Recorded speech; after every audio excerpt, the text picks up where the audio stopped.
The only thing you need to know to understand the deepest metaphysical secrets is this: that for every outside there is an inside, and for every inside there is an outside. And although they are different, they go together. There is, in other words, a secret conspiracy between all insides and all outsides, and the conspiracy is this: to look as different as possible, and yet underneath to be identical. Because you don't find one without the other. Like Tweedledum and Tweedledee agreed to have a battle. Note that, agreed. So there is a secret. What is esoteric, what is profound, and what is deep is what we will call the implicit. What is obvious and on the open is what we will call the explicit. And I and my environment, you and your environment, are explicitly as different could be.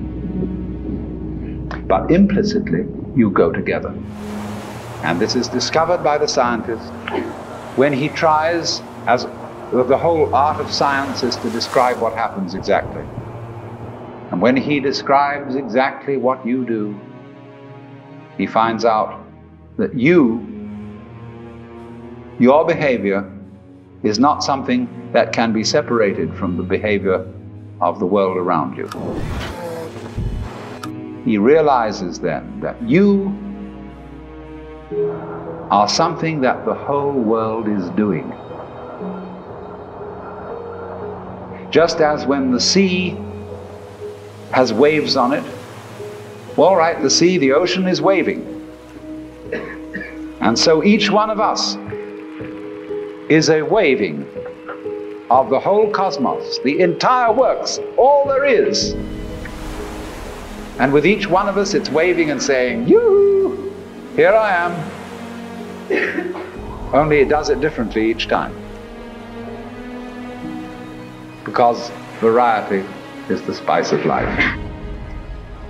But you see, the funny thing is, we haven't been brought up to feel that way. Instead of feeling that we, each one of us, are something that the whole realm of being is doing, we feel that we are something that has come into the whole realm of being as a stranger. When we were born, we don't really know where we came from, because we don't remember. And we think when we die, that's just going to be that. Some people console themselves with the idea that they're going to heaven, or that they're going to be reincarnated, or they're going to Summerland or something, you know. People don't really believe that. For most people it's plausible. The real thing that haunts them is that when they die, they're going to sleep and never going to wake up. They're going to be locked up in the safe deposit box of darkness forever.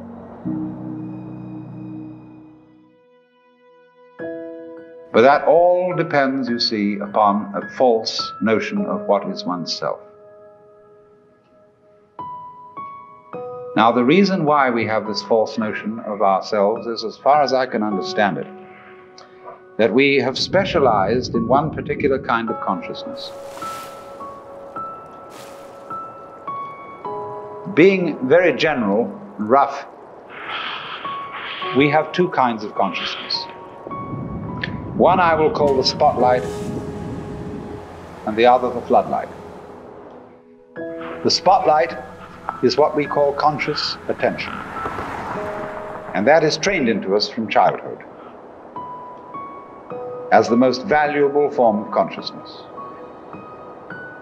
When the teacher in class says, "Pay attention," everybody stares and looks fast at the teacher like that. That's spotlight consciousness.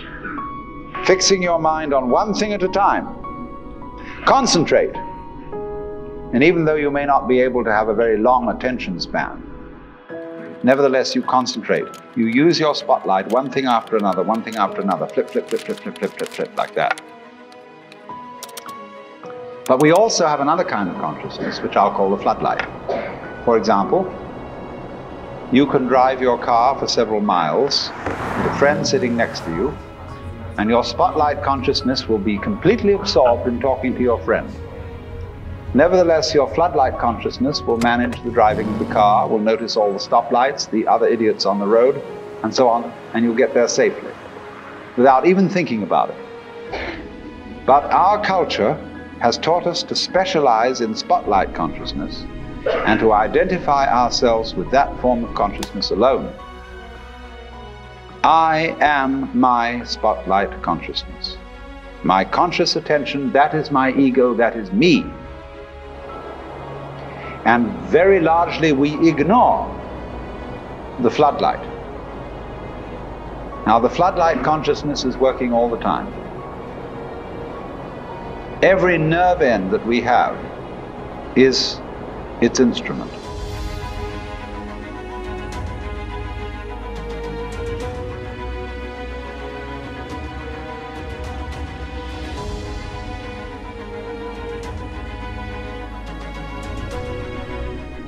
Now, because we have been brought up to identify ourselves with the spotlight consciousness,